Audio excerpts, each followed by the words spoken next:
Hello students, this is our second class of brand management and the topic is strategic brand management process. Okay, then what is strategic brand management process? Strategic brand management process is important for creating and sustaining brand equity.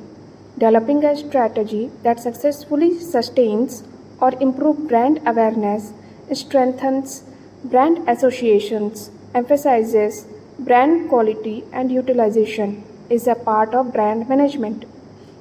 Brand equity, यहाँ पे एक word है brand equity, उसको पहले मैं define कर दूँ। Brand equity वो होता है जिसमें हम ब्रांड की वैल्यू पता करते हैं, जैसे कि कस्टमर्स है उनके दिमाग में उस ब्रांड के लिए क्या परसेप्शन धारणा, और उसकी क्वालिटी कैसा है, ड्यूरेबिलिटी कैसी है, डिज़ायरेबिलिटी क्या है, ये चीज़ होती है कस्टमर्स के दिमाग में ब्रांड को लेकर के, उसी को ही हम ब्रांड इक्विटी कहते हैं। ठीक है, तो स्ट्रैटेजिक मैनेजमेंट वो प्रोसेस है जिसमें हम ब्रांड इक्विटी को बनाते हैं और उसे बनाए रखते हैं। ठीक है, फिर developing a strategy that successfully sustains और इम्प्रूव ब्रांड अवेयरनेस, ऐसे स्ट्रैटेजी बनाना जिसमें हम अपने ब्रांड को सक्सेसफुली मार्केट में बनाए रख सकते हैं। ठीक है, लोगों में उसका अवेयरनेस बनाए रख सकते हैं। फिर ब्रांड एसोसिएशन को हम मजबूती दे सकते हैं। ठीक है, और ब्रांड की क्वालिटी और यूटिलाइजेशन को बढ़ावा दे सकते हैं, और ये एक पार्ट है ब्रांड मैनेजमेंट का। नेक्स्ट है strategic brand management process has 4 main steps. ठीक है, 4 मेन स्टेप हैं इसमें स्ट्रैटेजिक ब्रांड मैनेजमेंट में। पहला है identify and establish brand positioning and values. Second है designing and implementing brand marketing programmes. Fourth है measuring and interpreting brand performance. Fifth है growing and sustaining brand equity. ठीक है, तो ये 4 स्टेप्स है स्ट्रैटेजिक ब्रांड मैनेजमेंट प्रोसेस के, इसको हम 1 बाय 1 डील करेंगे। ठीक है, देन फर्स्ट है identification and establishment of brand positioning and values. पहले ब्रांड पोजिशनिंग मतलब किसी भी ब्रांड को मार्केट में स्थापित करना, उसे कहते हैं ब्रांड पोजिशनिंग। ठीक है, तो brand positioning plays a critical role in communicating a brand's unique value to its customer and dictates customer preferences and buying behaviour. Brand positioning एक बहुत क्रिटिकल रोल प्ले करता है जिसमें हम ब्रांड के यूनिकनेस को लोगों तक पहुंचाते हैं, कम्युनिकेट करते हैं, और हम कस्टमर्स के प्रेफरेंसेस और बाइंग बिहेवियर को देखते हुए उस ब्रांड को हम कस्टमर्स तक पहुंचाते हैं।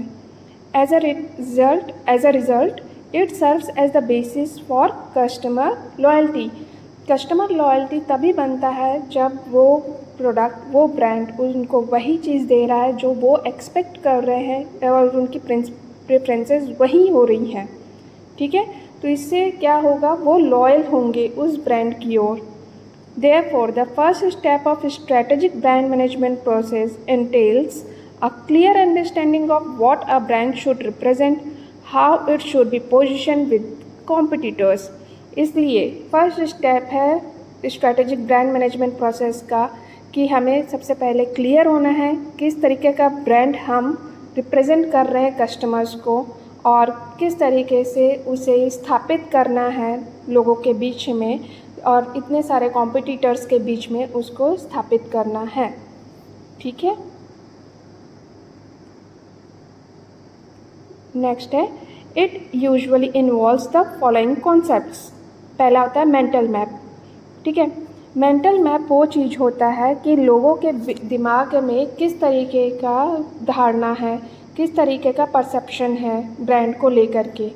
ठीक है, तो ये सबसे पहले जानना ज़रूरी है कि उनको किस तरीके का सोच है उनकी ब्रांड को लेकर के।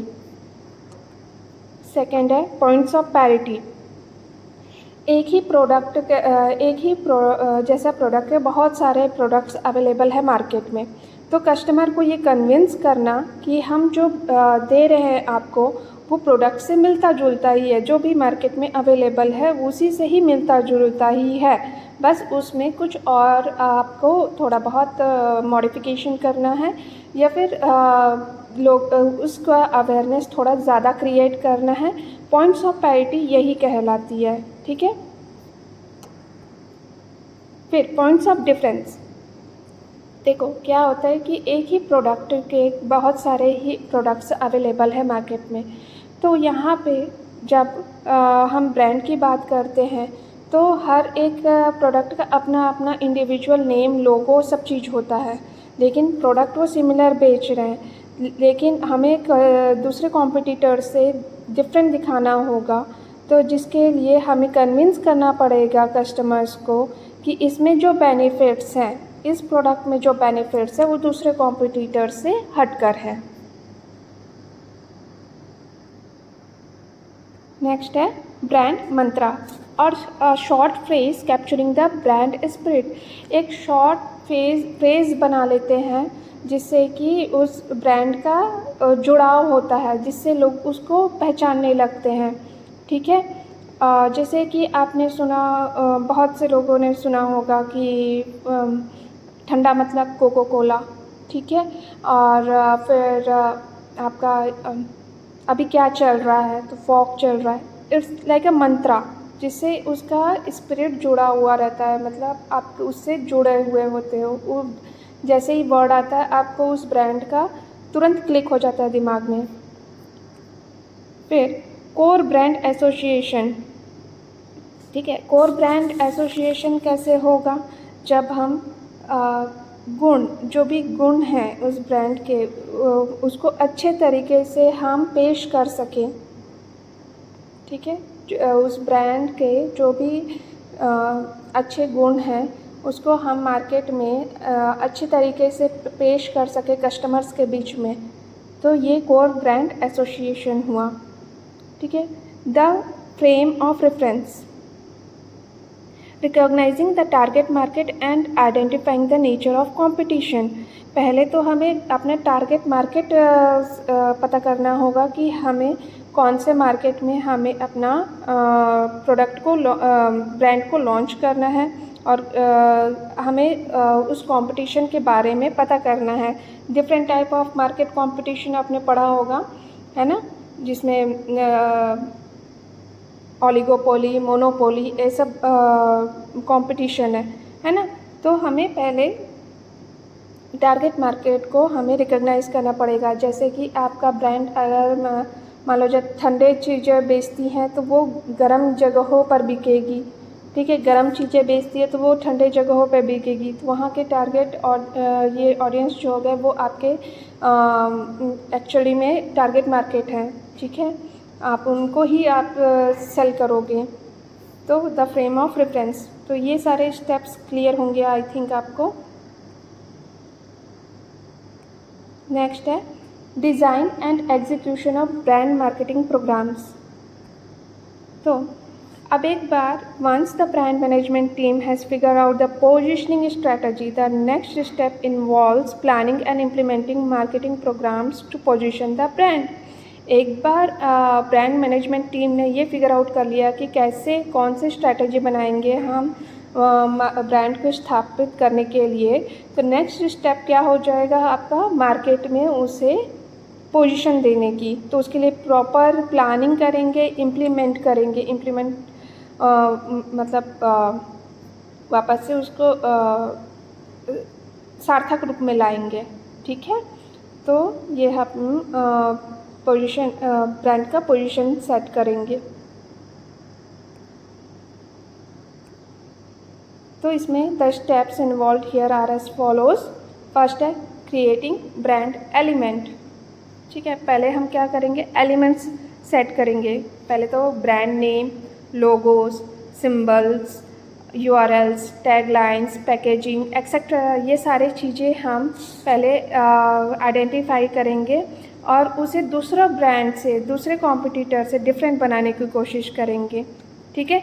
Customer associate most with brand elements ठीक है। कस्टमर किससे एसोसिएट होते हैं, किससे जुड़ाव फील करते हैं, ब्रांड एलिमेंट से, ठीक है। Facilitating brand awareness and association, तो इससे क्या होगा, ब्रांड अवेयरनेस और एसोसिएशन फैसिलिटेट होगा, ठीक है। फिर चूजिंग ब्रांड मार्केटिंग एक्टिविटीज़, फिर ब्रांड के लिए किस तरीके का मार्केटिंग एक्टिविटीज़ आप चूज़ करेंगे। Integrating marketing activities create favourable and strong brand association. Integrating brand marketing, एकीकृत मार्केटिंग हम एक्टिविटी अगर हम ब्रांड के लिए यूज़ करते हैं तो ये हमारे लिए सबसे फेवरेबल और स्ट्रॉन्ग ब्रांड एसोसिएशन बनाएगा, ठीक है। फिर टैपिंग सेकेंडरी एसोसिएशन, फिर this involves linking the brand to characters, countries, sporting and cultural events and distribution channels and the like to improve the brand equity.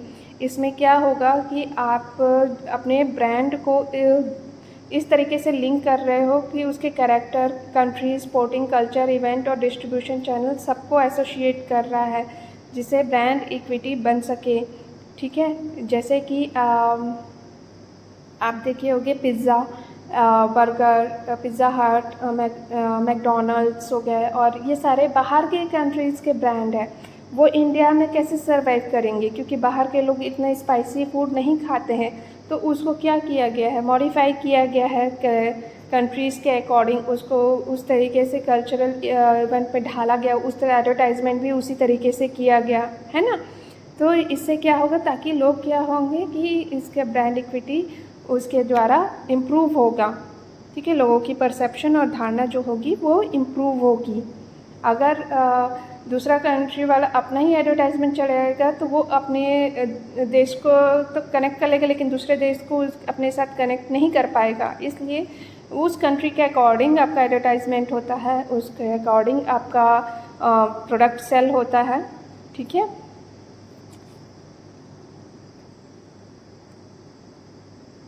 फिर नेक्स्ट आते हैं measurement and evaluation of brand performance.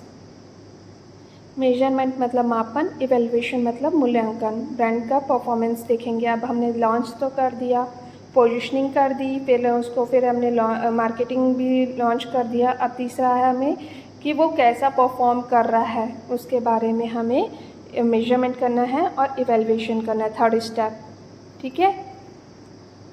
तो measurement, evaluation of brand performance are essential to understand the impact of various brand marketing programmes, ठीक है। पहला तो ये कि हमारा ब्रांड का हम जो मार्केटिंग प्रोग्राम चलाए हैं उसका लोगों पे क्या इम्पैक्ट पड़ा, क्या प्रभाव पड़ा, ये जानना बहुत ज़रूरी है, ठीक है। आप एग्ज़ाम देते हो तो आपका रिज़ल्ट तो मिलता है ना, that's your performance result. Same चीज़, वही चीज़ होता है मार्केटिंग ब्रांड में। आपने ब्रांड के मार्केटिंग तो कर दिया है, लोगों तक अवेयरनेस क्रिएट तो कर दिया है, लेकिन आपको जानना भी तो है कि लोग कितना आपके ब्रांड को समझ पा रहे हैं या उनके ऊपर क्या प्रभाव पड़ा है, ठीक है। तो it involves developing and implementing a system to measure brand equity और सोशल वैल्यू, और इसके तहत एक सिस्टम अप्लाई किया जाता है जिसके तहत आप ब्रांड इक्विटी और सोशल वैल्यू को मेजर कर सकते हो। To implement a brand equity measurement system,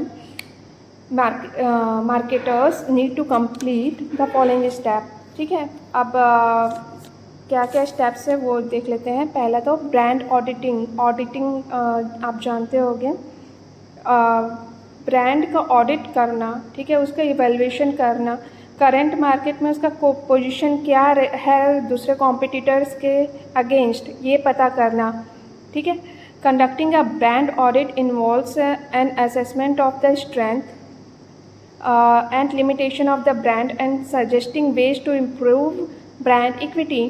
एक ब्रांड ऑडिट करने का मेन मकसद क्या होता है, ताकि हम अच्छे से हम उसका स्ट्रेंथ पता कर सकें कि कितना वो मार्केट को कितने अच्छे तरीके से कैप्चर करके रखा हुआ है, लिमिटेशंस जान सके ब्रांड का कि कहाँ पे वो पहुँच नहीं पा रहा है, लोगों के दिमाग में वो क्यों नहीं बैठ पा रहा है, और इससे फिर हम ब्रांड इक्विटी को इम्प्रूव कर सकें।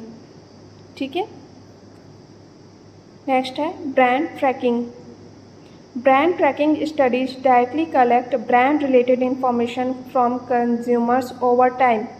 ब्रांड ट्रैकिंग में हम क्या करते हैं, ब्रांड रिलेटेड इंफॉर्मेशन कंज्यूमर से डायरेक्टली पूछते हैं, तो ये ब्रांड ट्रैकिंग कहलाया जाता है।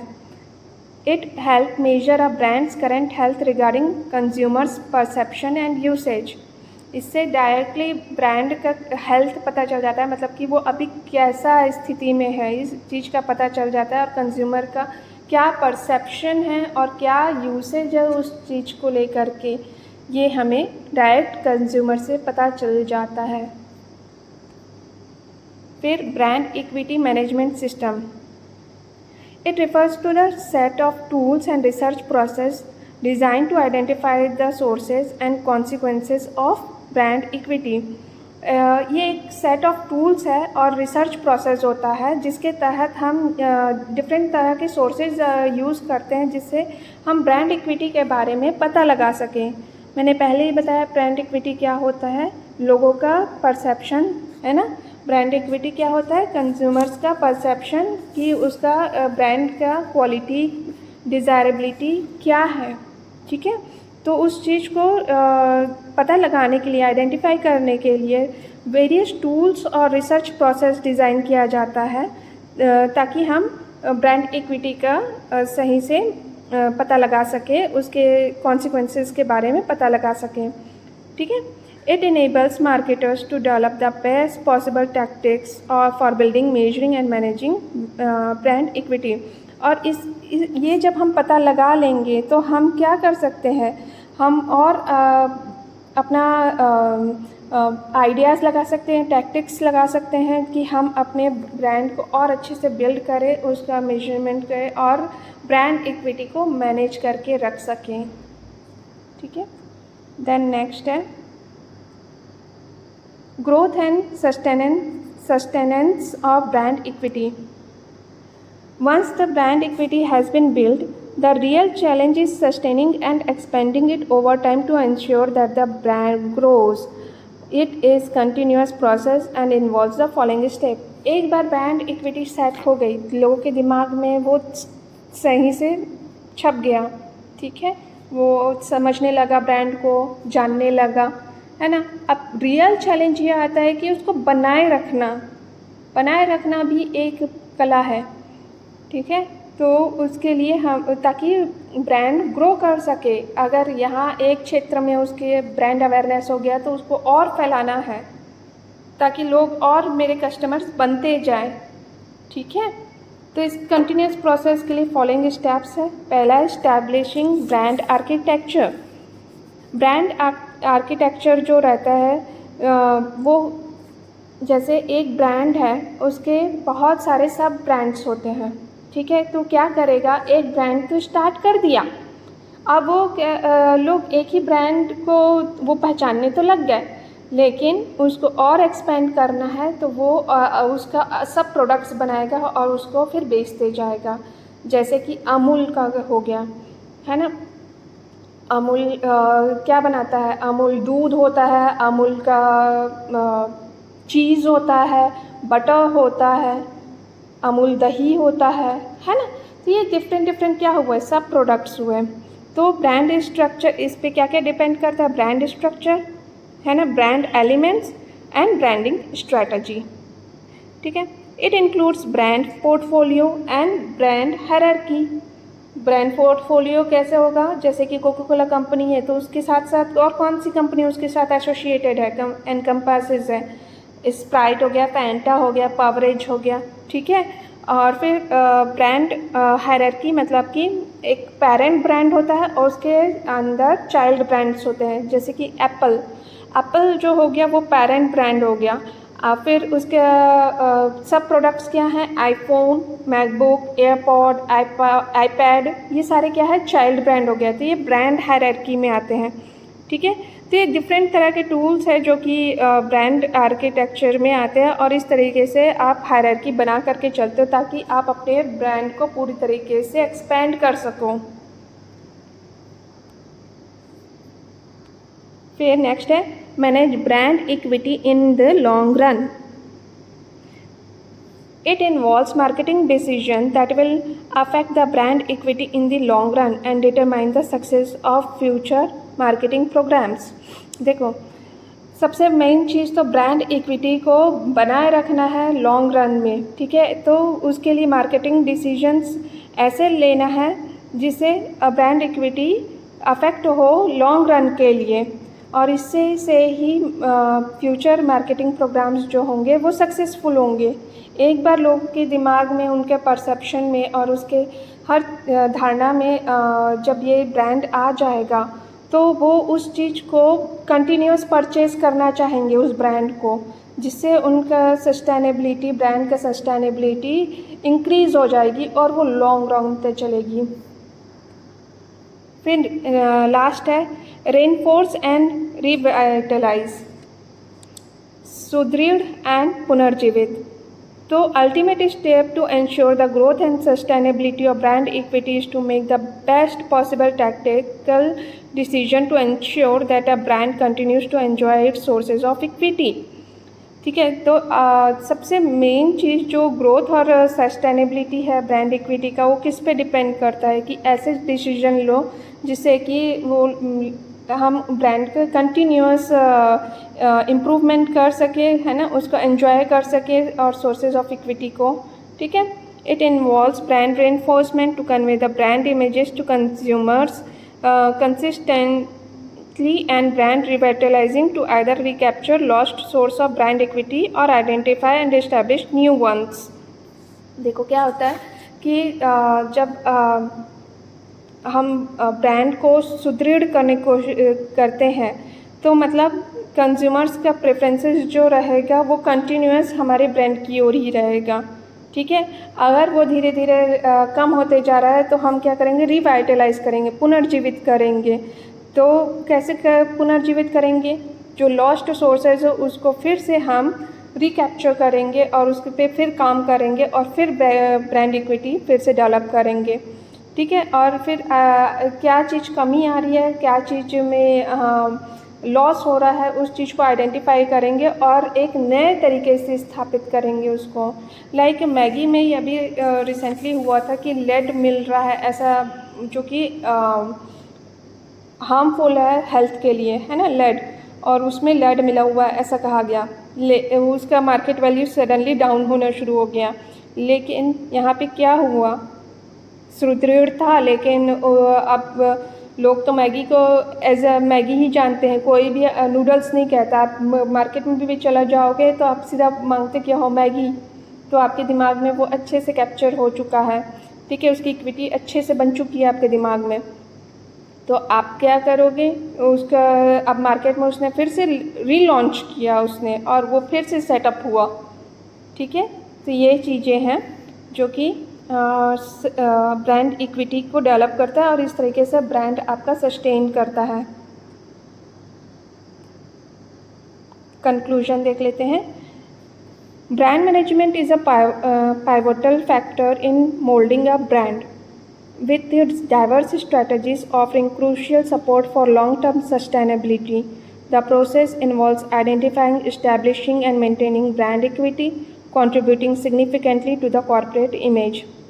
ब्रांड मैनेजमेंट एक पाइवटल फैक्टर है जिससे हम ब्रांड को अच्छे तरीके से मोल्ड कर सकते हैं, और इसमें हम डिफरेंट स्ट्रैटेजीज अप्लाई कर सकते हैं। ठीक है, और ताकि वो लॉन्ग टर्म तक बने रहे। और इस प्रोसेस में क्या क्या आता है, आइडेंटिफाइंग आती है, पहचानना, इस्टेब्लिशिंग स्थापित करना, और ब्रांड इक्विटी को बनाए रखना, और contributing significantly to the corporate image, और कॉर्पोरेट इमेज में डायरेक्टली वो कंट्रीब्यूट करता है और सिग्निफिकेंट इम्पैक्ट डालता है कि कॉर्पोरेट इमेज को बनाए रखें। ठीक है, that's all for the second unit. कोई डाउट होगा तो नेक्स्ट क्लास में हम इसका डिस्कशन करेंगे। Thank you.